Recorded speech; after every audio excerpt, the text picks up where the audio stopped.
ओम शांति। ओम शांति। आज की तारीख है 23 जनवरी 2021। साकार महावाक्य। बाबा कहते मीठे बच्चे, कदम कदम पर श्रीमत पर चलते रहो। कदम कदम पर श्रीमत पर चलते रहो। ये ब्रह्मा की मत है या शिव बाबा की, इसमें मूंझो नहीं। ये ब्रह्मा की मत है या शिव बाबा की, इसमें मूंझो नहीं। स्पष्ट सी बात है कि दोनों कंबाइंड हैं और कंबाइंड स्वरूप में हमारे सम्मुख हैं, तो मूंझने की जरूरत ही नहीं कि शिव बाबा ने कहा है या ब्रह्मा बाबा ने कहा है। दोनों ने कहा है और दोनों एक कंबाइंड स्वरूप है। तो जिसने भी कहा है हमारे कल्याण के लिए कहा है, हमारा अकल्याण हो नहीं सकता। श्रीमत यही कहती है। अब श्रीमत शिव बाबा की, श्रीमत ब्रह्मा बाबा की, ऐसे कंट्रास्ट करोगे तो श्रीमत पर कभी चल नहीं पाओगे। तो याद रहना चाहिए, ये मत सोचो कि ये किसने कहा, हमेशा समझो कि ये शिव बाबा ने कहा। ब्रह्मा तन में शिव बाबा आते हैं, वो क्या कहते हैं, जो ये कहते हैं वो भी शिव बाबा इनसे कहते तो ही ये कहते हैं। जिसने ये बात समझ ली ना, उसको मूंझने की जरूरत नहीं पड़ती, ना ही वो मूंझती याद ऐसा क्यों कहा वैसा क्यों कहा। देखो, भगवान के कहने पर अगर क्या क्यों उठता है, तो क्या हम ज्यादा समझदार हैं? क्या समझ है? जब तक बाप ने अपनी पहचान नहीं दी थी तब तक कुछ नहीं पता था। तो आज जब बाप ने पहचान दी दी, समझदार बनाया है, उस समझ से ही फिर से परखने चले। जिसको नहीं जानते थे उसको जाना, और फिर ऐसे कंट्रास्ट करते रहते हैं तो मूंझेंगे ही, और फिर इस जीवन का आनंद नहीं ले सकते। इसलिए बाबा कहते कदम कदम पर श्रीमत पर चलते। ये ब्रह्मा की मत है या शिव बाबा की, इसमें मूंझो नहीं। आज का प्रश्न, अच्छी ब्रेन वाले बच्चे कौन सी गुये बात सहज ही समझ सकते हैं?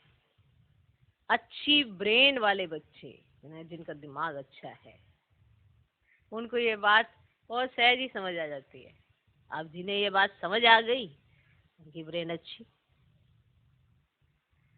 तो अच्छी ब्रेन वाले बच्चे कौन सी गुये बात सहज ही समझ सकते हैं? उत्तर, ब्रह्मा बाबा समझा रहे हैं या शिव बाबा, ये बात अच्छी ब्रेन वाले सहज ही समझ लेंगे। कहीं तो इसमें ही मूंझ जाते हैं।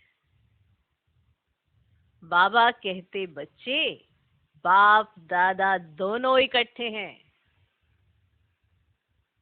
बाबा कहते बच्चे, बाप दादा दोनों इकट्ठे हैं, तुम मूंझो नहीं। श्रीमत समझ कर चलते रहो। श्रीमत समझ कर चलते रहो। ब्रह्मा की मत का रिस्पॉन्सिबल भी शिव बाबा है। ब्रह्मा की मत का रिस्पॉन्सिबल भी शिव बाबा है। कहीं कहते हैं हमें शिव बाबा से बहुत प्यार है, बस जब ब्रह्मा बाबा ऐसा कुछ कहते हैं तो वो भी किसने कहा? वो भी तो शिव बाबा ने कहा। कमाल है। सिर्फ इतना सा जो समझने का खाता है, अपना खाता है। हर एक का अपना अपना है ना, हर एक की बुद्धि अपनी अपनी है। कौन कैसे समझता है उसके आधार पर ही वो पुरुषार्थ करता है, कैसे उसको समझ आ रही है। नहीं तो यही समझ, अरे शिव बाबा आएंगे ना तो उनसे पूछे। तो अभी तो देखो वो साकार तन नहीं, पर उस समय की बात है, लेकिन उस समय से आज के समय तक अगर आए तो देखिए हम कहाँ खड़े हैं। कि जो मुरली कहती है क्या हम वैसा ही मान के चलते हैं? एक बार ब्रह्मा बाबा अपना अनुभव भी मुरली के बीच में सुनाते हैं, अनुभवी रथ है ना, वो भी सुनाते, तो उसको भी श्रीमत मान के चलना चाहिए। कहीं उसमें भी कंट्रास्ट करते रहते हैं, अरे ये तो ब्रह्मा बाबा की लाइन है, तो ब्रह्मा बाबा ने कही है, ऐसे मुरली कैसे समझ आई? मुरली तो बाप दादा की है, दोनों कंबाइंड स्वरूप है, कभी वो समझाते कोई वो समझाते। सोचो साकार में जब ब्रह्मा बाबा कोई राय देते होंगे तो कई कहेंगे नहीं चलो शिव बाबा, हम तो सब कुछ शिव बाबा से ही कहेंगे। तो ब्रह्मा बाबा किस लिए? तो माध्यम है, तो इनके माध्यम से शिव बाबा आपकी कही सुनेंगे और उनके माध्यम से आप सुनेंगे कि शिव बाबा क्या कहते हैं। तो जिसने ये बात समझ ली ना, वो कभी मूंझ नहीं सकता, और जो कोई मूंझेगा ही नहीं तो माया कहाँ से आएगी? उसे इस मामले में तो माया तंग नहीं कर सकती, क्योंकि इसे हर घड़ी लगेगा कि मुरली में जो आया वो श्रीमत है, तो मुरली को शर्माते। तो ब्रह्मा बाबा समझा रहे हैं या शिव बाबा, ये बात अच्छी ब्रेन वाले सहज ही समझ लेंगे। अब जिसकी अच्छी ब्रेन है उसको ये टाइटल मिल गया, और जिसने ये बात समझ ली वो अच्छी ब्रेन है ना। तो जब भगवान ये कहे कि तुम्हारी बड़ी अच्छी ब्रेन है, ऐसा लगता है, अच्छा लगता है ना। तो समझ के चलेंगे तो अच्छा लगेगा ना। तो बाप को भी अच्छा लगता है जब आप ये छोटी छोटी बातों में ना मूंझ कर कुछ करके दिखाते हैं, प्रत्यक्ष करते हैं बाप को, कि आपको सब समझ में आ गया। तो कहीं तो इसमें ही मूंझ जाते हैं। बाबा कहते बच्चे बाप दादा दोनों इकट्ठे हैं, तुम मूंझो नहीं, श्रीमत समझ के चलते रहो। ब्रह्मा की मत का रिस्पॉन्सिबल भी शिव बाबा है ना। कितनी बड़ी बात। ब्रह्मा की मत का रिस्पॉन्सिबल भी शिव बाबा, वो इसीलिए क्योंकि शिव बाबा की मत पर ब्रह्मा बाबा एक्यूरेट चलता है, इसीलिए ब्रह्मा की मत का रिस्पॉन्सिबल शिव बाबा है। Okay okay, Om Shanti. रूहानी बाप बच्चों को समझा रहे, तुम समझते हो हम ब्राह्मण ही रूहानी बाप को पहचानते हैं। दुनिया में कोई भी मनुष्य मात्र रूहानी बाप, जिसको गॉड फादर व परम पिता परमात्मा कहते हैं, उनको जानते नहीं है। जब वे रूहानी बाप आए तभी रूहानी बच्चों को पहचान दे। ये नॉलेज ना सृष्टि के आदि में रहती ना सृष्टि के अंत में रहती। अभी तुमको नॉलेज मिली है, यह है सृष्टि के अंत और आदि का संगम युग। इस संगम युग को भी नहीं जानते तो बाप को कैसे जान सकेंगे? कहते हैं हे पतित पावन आओ, आकर पावन बना। परंतु ये पता नहीं है कि पतित पावन कौन है और वे कब आएंगे। बाप कहते मैं जो हूँ जैसा हूँ मुझे कोई भी नहीं जानते। जब मैं आकर पहचान दूं तब मुझे जाने, है ना। कि कोई ये सोचे कि हम खुद ब खुद उन्हें जान जाएंगे, ऐसा संभव ही नहीं है। जब वो आकर अपनी पहचान देते हैं तब हम उन्हें जाने। मैं अपना और सृष्टि के आदि मध्य अंत का परिचय संगम युग पर एक ही बार आकर देता हूँ। कल्प बाद फिर से आता हूँ, तुमको जो समझाता हूँ वह फिर प्राय लोप हो जाता है। सतयुग से लेकर कलयुगांत तक कोई भी मनुष्य मात्र मुझ परम पिता परमात्मा को नहीं जानते हैं, ना। सतयुग से लेकर कलयुगांत तक, माना जब तक बाप अपनी पहचान ना दे तब तक उन्हें कोई नहीं जान सकता, चाहे कितने भी कोई कर्म कांड कर ले, है ना। कितनी बड़ी बात है। सतयुग से लेकर कलयुगांत तक कोई भी मनुष्य मात्र मुझ परम पिता परमात्मा को नहीं जानते हैं, ना ब्रह्मा विष्णु शंकर को जानते। मुझे मनुष्य ही पुकारते हैं, ब्रह्मा विष्णु शंकर थोड़े ही पुकारते हैं। मनुष्य दुखी होते हैं तब पुकारते हैं, सूक्ष्म वतन की तो बात ही नहीं। रूहानी बाप आकर अपने रूहानी बच्चों अर्थात रूहों को बैठ समझाते हैं। अच्छा, रूहानी बाप का नाम क्या है? बाबा किसको कहा जाता है? तो बाबा जिसको कहा जाता है ना, जरूर कुछ नाम होना चाहिए। अब बाबा जिसको कहा जाता है जरूर तो उनका नाम होना चाहिए। बरोबर, नाम एक ही गाते हैं, क्या? शिव। ये नामी ग्रामी है, परंतु मनुष्यों ने तो अनेक नाम रखे हैं। भक्ति मार्ग में अपनी ही बुद्धि से यह लिंग रूप बना दिया है। नाम फिर भी शिव है। बाप कहते मैं एक बार आता हूँ, आकर मुक्ति जीवन मुक्ति का वर्षा देता हूँ। मनुष्य भल नाम लेते हैं मुक्ति धाम निर्वाण धाम, परंतु जानते कुछ नहीं है। ना बाप को जानते, ना देवताओं को। ये किसको भी पता नहीं है बाप भारत में आकर कैसे राजधानी स्थापन करते। शास्त्रों में भी ऐसी कोई बात नहीं है परम पिता परमात्मा कैसे आकर आदि सनातन देवी देवता धर्म की स्थापना करते। ऐसे नहीं सतयुग में देवताओं को ज्ञान था जो गुम हो गया, नहीं। अगर देवताओं में भी ये ज्ञान होता तो चलता आता, है ना? क्या समझे? अगर ये ज्ञान देवताओं में होता तो ऊपर से चलता आता ना। इस्लामी बोधि आदि जो हैं उनका ज्ञान चलता आता है, सब जानते ये ज्ञान प्राय लोप हो जाता है। मैं जब आता हूँ तो जो आत्मा पतित बन राज्य गवा बैठी है उन्हों को आकर फिर पावन बना।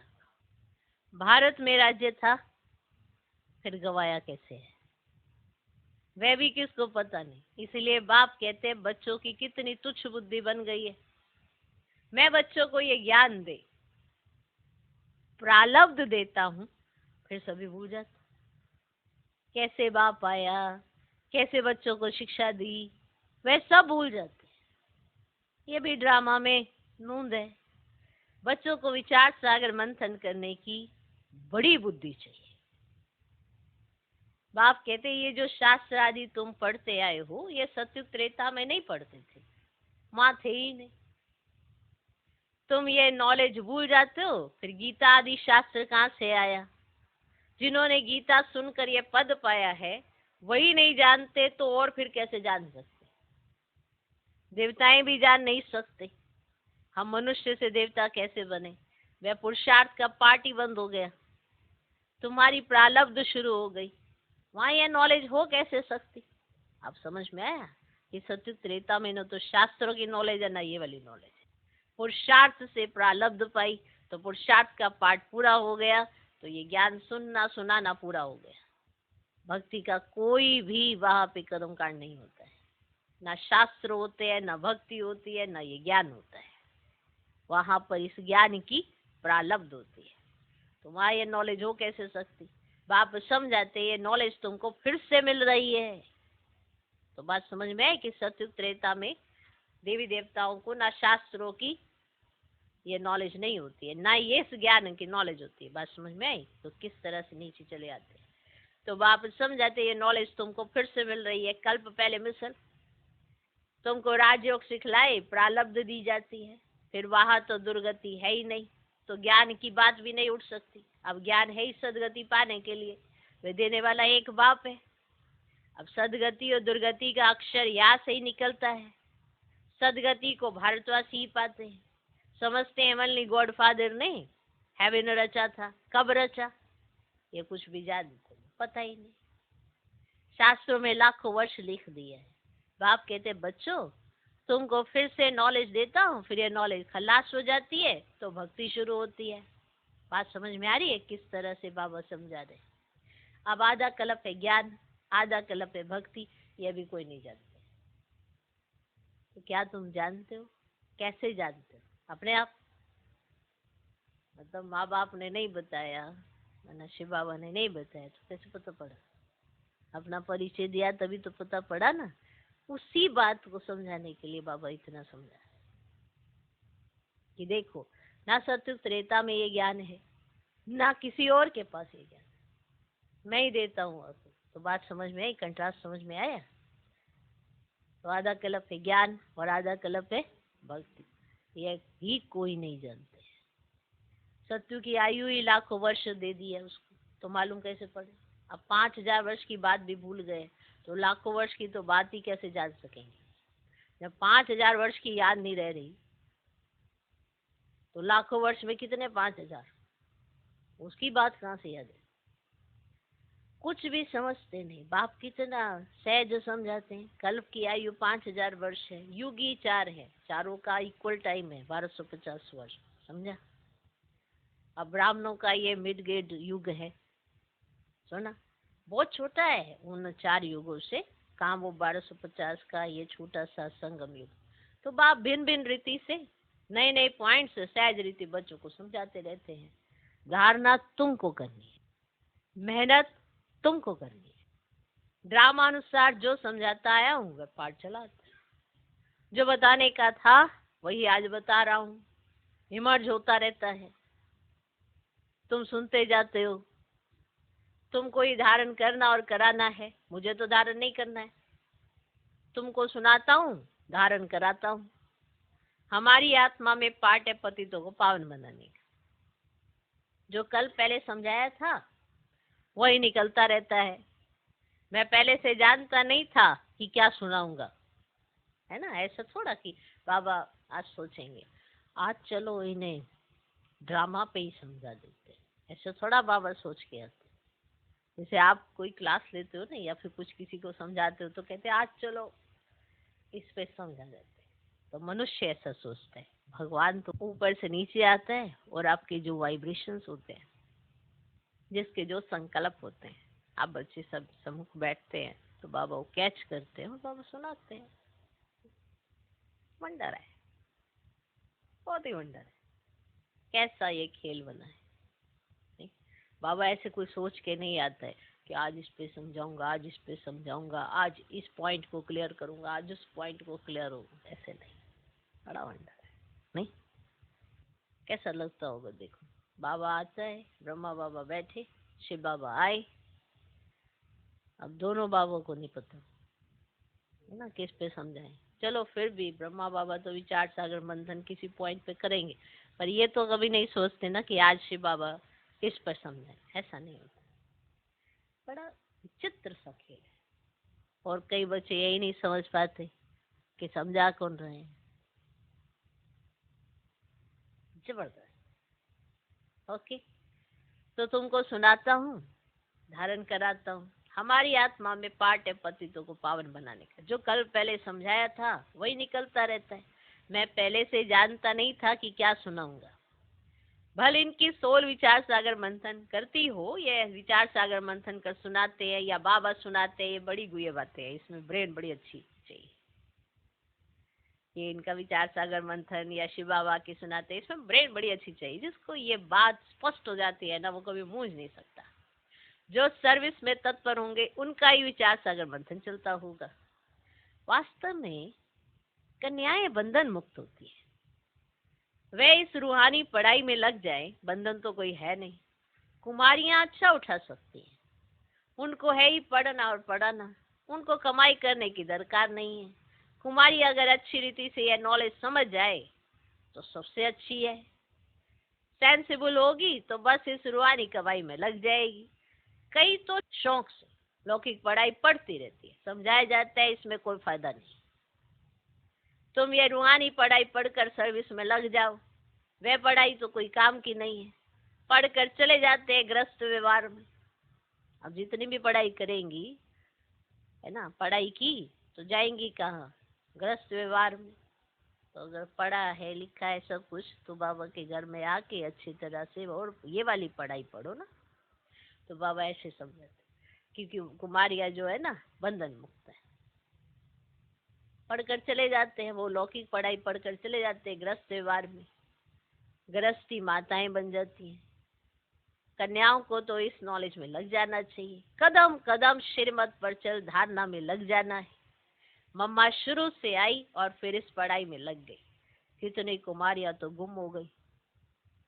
कुमारियों को अच्छा चांस है, श्रीमत पर चले तो बहुत फर्स्ट क्लास हो जाए। ये श्रीमत है, वह ब्रह्मा की मत है, इसमें ही मूंज पड़ते हैं। फिर भी ये बाबा का रथ है ना, इनसे कुछ भूल हो जाए, तुम श्रीमत पर चलते रहेंगे तो वे आप ही ठीक कर देंगे। श्रीमत मिलेगी भी इन द्वारा। सदैव समझना चाहिए, श्रीमत मिलती है फिर कुछ भी हो, रिस्पॉन्सिबल खुद है ना। इनसे कुछ हो जाता है, बाबा कहते मैं रिस्पॉन्सिबल हूँ, है ना। इन्होंने कोई राय दी, कुछ भी हो जाए, रिस्पॉन्सिबल बाबा है। ड्रामा में ये राज नूंदा हुआ है, इनको भी सुधार सकते हैं, फिर भी बाप है ना। बाप दादा दोनों इकट्ठे हैं तो मूंझ पड़ते हैं, पता नहीं शिव बाबा कहते हैं व ब्रह्मा कहते हैं। अगर समझे शिव बाबा ही मत देते हैं तो कभी भी हिले नहीं, समझे। शिव बाबा जो समझाते सो राइट ही है, राइट ही है ना। तुम कहते हो बाबा आप ही हमारे बाप, टीचर, गुरु हो, तो श्रीमत पर चलना चाहिए ना। जो कहे उस पर चलो। हमेशा समझो शिव बाबा कहते हैं वह है कल्याणकारी, इनकी रिस्पॉन्सिबिलिटी भी उन पर है, उनका रथ है ना। मूझते क्यों हो, पता नहीं है ब्रह्मा की राय है या शिव की। तुम क्यों नहीं समझते हो कि शिव बाबा ही समझाते हैं। श्रीमत जो कहे सो करते रहो, दूसरे की मत पर तुम आते ही क्यों हो। श्रीमत पर चलने से कभी झुटका नहीं आएगा, परंतु चल नहीं सकते, मूंझ पड़ते। बाबा कहते तुम श्रीमत पर निश्चय रखो तो मैं रिस्पॉन्सिबल हूं। तुम निश्चय ही नहीं रखते हो तो फिर मैं भी रिस्पॉन्सिबल नहीं। हमेशा समझो श्रीमत पर चलना ही है। वह जो कहे, चाहे प्यार करो चाहे मारो, या उनके लिए एक गायन है, इसमें लात आदि मारने की तो कोई बात ही नहीं है ना। परंतु किसको निश्चय बैठना ही बड़ा मुश्किल है। अब निश्चय पूरा बैठ जाए तो कर्मातीत अवस्था हो जाए, लेकिन व्यवस्था आने में भी टाइम चाहिए, वह होगी अंत में। इसमें निश्चय बड़ा अडोल चाहिए। शिव बाबा से तो कभी कोई भूल हो ना सके। हाँ, इनसे हो सकती है कि दोनों है इकट्ठे, परंतु तुमको निश्चय भी रखना है। तुमको ये निश्चय रखना है, ना इनसे हो सकती है ना उनसे हो सकती है। अगर इस तरह से लेके चलोगे तभी तो आगे बढ़ोगे। ये तो दोनों की निरंकारिता होती है। ब्रह्मा बाबा कभी अपने लिए भी कह देते हैं कि देखो शिव बाबा जो कहते हैं ऐसे करो, शिव बाबा जो, पर शिव बाबा ही समझाते हैं कि ये कौन है। अब अगर यही समझ आ गया ना तो कभी मुंजाइश नहीं आएगी, कभी पुरुषार्थ में ढीले नहीं हो सकते। कितने लक्की है ना जो बाप दादा का कहना मानते हैं, वो अपने आप में बहुत लक्की होते हैं, समझे। हमारे से ज्यादा खुश नसीब कोई है ही नहीं। अगर निश्चय पूरा बैठ जाए तो कर्मातीत अवस्था हो जाए, लेकिन वह अवस्था आने में भी टाइम चाहिए, वह होगी अंत में। इसमें निश्चय बड़ा अडोल चाहिए। शिव बाबा से तो कभी कोई भूल हो ना सके, इनसे हो सकती है, दोनों हैं इकट्ठे। परंतु तुमको निश्चय भी रखना है, शिव बाबा समझाते हैं उस पर हमको चलना पड़े। तो बाबा की श्रीमत समझकर चलते रहो, तो उल्टा भी सुलटा हो जाएगा। कहाँ मिसअंडरस्टैंडिंग भी हो जाती है। शिव बाबा और ब्रह्मा बाबा की मुरली को भी बड़ा अच्छी रीति समझना है। बाबा ने कहा, भाई इसने कहा, ऐसे नहीं कि ब्रह्मा बोलते ही नहीं है, परंतु बाबा ने समझाया है। अच्छा समझो, ये ब्रह्मा कुछ नहीं जानते, शिव बाबा ही सब कुछ सुनाते हैं। शिव बाबा के रथ को स्नान कराता हूँ, शिव बाबा के भंडारे की सर्विस करता हूँ, ये याद रहे ना तो भी बहुत अच्छा है। शिव बाबा की याद में रहते कुछ भी करें तो बहुतों से तीखे जा सकते हैं। मुख्य बात है ही शिव बाबा की याद की, अलफ और बे, बाकी एडिटेड है ना। रथ की संभाल करना अपने आप में कितना ऊंचा भाग्य है भाई। अब इस तरह से समझने वाली आत्मा बहुत आगे जा सकती है। बहुत सी ऐसी चीजें हैं जब समझ आएंगी ना फिर कहेंगे, टाइम ही नहीं बचेगा। अभी समझ नहीं आ रही है, व्यर्थ में बुद्धि बहुत है। वही बुद्धि जब समर्थ की तरफ होती है ना, तो समय भी वैल्यूबल लगता है और हर घड़ी भी माना हर चीज अच्छी से अच्छी लगती है। और अगर बुद्धि व्यर्थ की तरफ है तो चीजें भी व्यर्थ लगती है, फिर भागते हैं समाधियों की तरफ, लेकिन जीवन में धारण करने की तरफ नहीं भागते हैं। जबरदस्त। अब आप लोगों को समझाएं कैसे, कई बार यही समझ नहीं आता समझाना कैसे, लेकिन जिसको समझ आ जाता है उसका बेड़ा पार। वरना उलझते उलझते उलझते, कभी ऐसा कभी वैसा, मूझते ही रहते। शिव बाबा की याद में रहते कुछ भी करे तो बहुतों से तीखे जा सकते हैं। मुख्य बात है ही शिव बाबा की याद की, अलफ और बे, बाकी है डिटेल। बाप जो समझाते हैं उस पर अटेंशन देना है, ठीक? क्योंकि बाबा इतना समझाते और सहज रीति समझाते हैं, फिर बच्चे ध्यान नहीं देते हैं। ध्यान दे तो सुधरे ना, अटेंशन देना है। बाप ही पतित पावन ज्ञान का सागर है ना, वही पतित शूद्रों को आकर ब्राह्मण बनाते हैं। माना पतित शूद्र है ना, उनको आकर ब्राह्मण बनाते, ब्राह्मणों को ही पावन बनाते, शूद्रों को पावन नहीं बनाते। ये सब बातें कोई भागवत आदि में नहीं है, थोड़े थोड़े अक्षर है। मनुष्य को तो यह भी पता नहीं है कि राधे कृष्ण ही लक्ष्मी नारायण है, मूंझ जाते हैं। देवताएं तो है ही सूर्यवंशी चंद्रवंशी, लक्ष्मी नारायण की डायनेस्टी, राम सीता की डायनेस्टी। आप कहते हैं भारतवासी स्वीट चिल्ड्रन, याद रखो लाखों वर्ष की तो बात ही नहीं, कल की बात है। तुमको राज्य दिया था, इतना आखिरकार धन दौलत दिया, बाप ने सारे विश्व का तुमको मालिक बनाया और कोई खंड थे नहीं, फिर तुमको क्या हुआ? क्या हुआ तुमको? विद्वान, आचार्य, पंडित कोई भी इन बातों को नहीं जानते। बाप ही कहते, अरे भारतवासियों, तुमको राज्य भाग्य दिया था ना।